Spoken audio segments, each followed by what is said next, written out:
concept has had a somewhat checkered past, and the experiments we've seen in history haven't always gone to plan. In the 1960s, for example, the US Navy ran a series of tests involving an ocean habitat known as SeaLab. The idea was to build a facility underwater where people could live for long periods of time, as well as to test out the reality of living in isolation and to gather data on deep-sea diving. The project had 3 phases, SeaLabs 1, 2, and 3, but was ultimately shut down after that 3rd iteration because of numerous problems, including sabotage and even death. Elsewhere, researchers have before looked into building a completely self-contained ecosystem with Biosphere 2 in 1991. This futuristic habitat was again designed to test out the possibility of living in an environment cut off from the outside world. Biosphere 2 contained a number of distinct environments within itself. It had its own ocean, its own rainforest, a fog desert, and a grassland. Participants in the experiment attempted to survive in this mini-world, but it too was eventually shut down after various problems. SeaLab and Biosphere both failed then, but in some ways they ushered in the present era of future city building. Of all of the futuristic cities being built right now, the most imaginative and unique in design is probably the Line. This is the planned first outpost of a Saudi Arabian futuristic city-state called Neom. Neom promises to be one of the most spectacular places on the planet when it's finished, although there's no solid estimate on when that will be.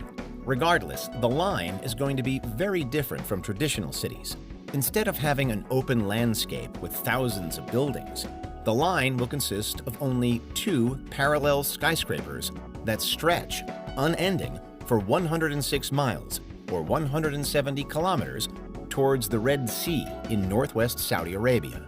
That means the city itself will only be a few hundred meters wide, as all of the living quarters, shops, restaurants, and transportation happens inside each of the 2 key buildings that reach 1,640 feet, or 500 meters, into the sky. On either side of the Line, a new breed of vertical city. It's said that there will be open desert promising fantastic views.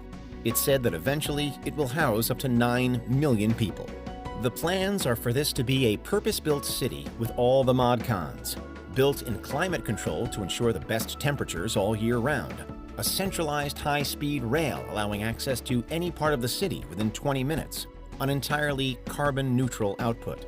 Such is its innovative design, there are also plans to have no cars or streets inside the Line. More broadly, it's said that Neom will have flying taxis, that there will be waterfalls fitted throughout, and robotic AI service machines. At the very top end of proposals, there are even claims that Neom will be cloud-seeded and that it'll one day have an artificial moon. The Line isn't on its own, though, in terms of next-generation city locations. There's also the Maldives Floating City, already approved to begin construction in the Indian Ocean, close to the Maldivian capital of Male. This city is planned for completion in 2027. If that target is hit, it'll be the world's first ever city constructed entirely on top of water.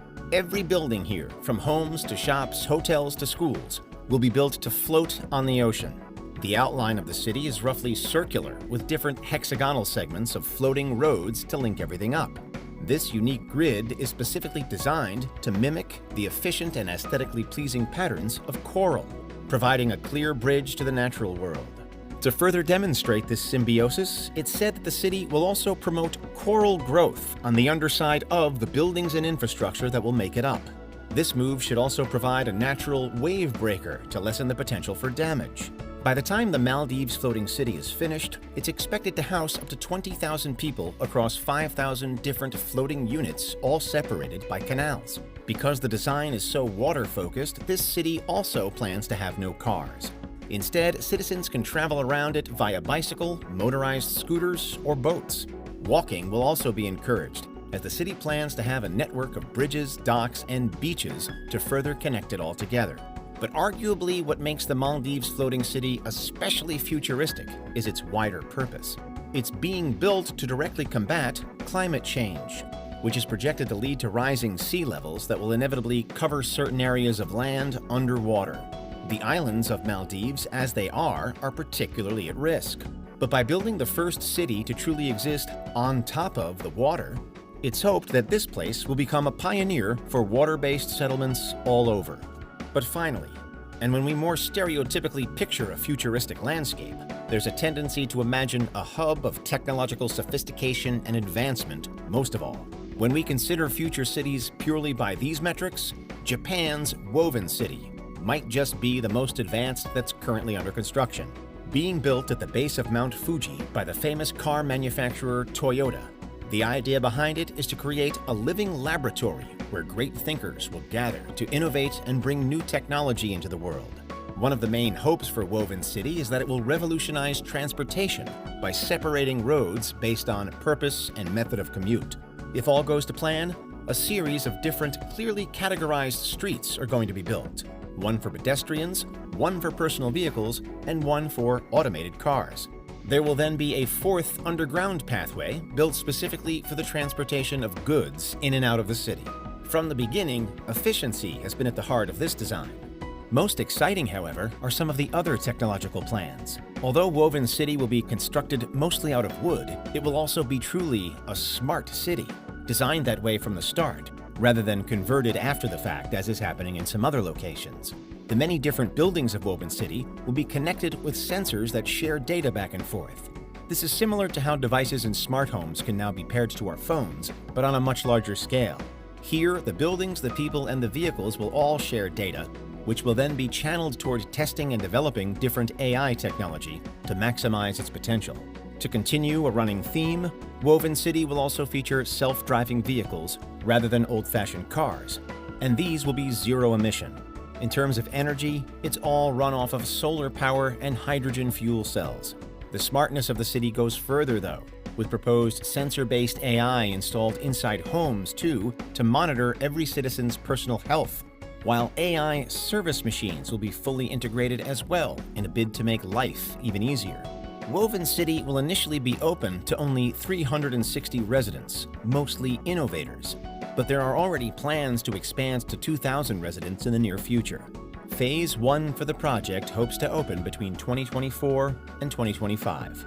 Times are certainly changing, and the city age on Earth is fast entering a whole new era.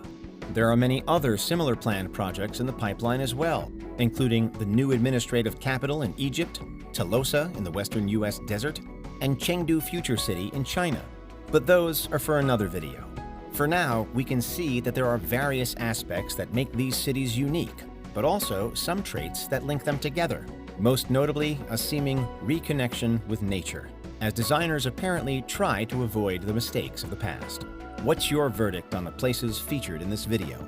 Would you want to live in any, all, or none of them? Let us know in the comments.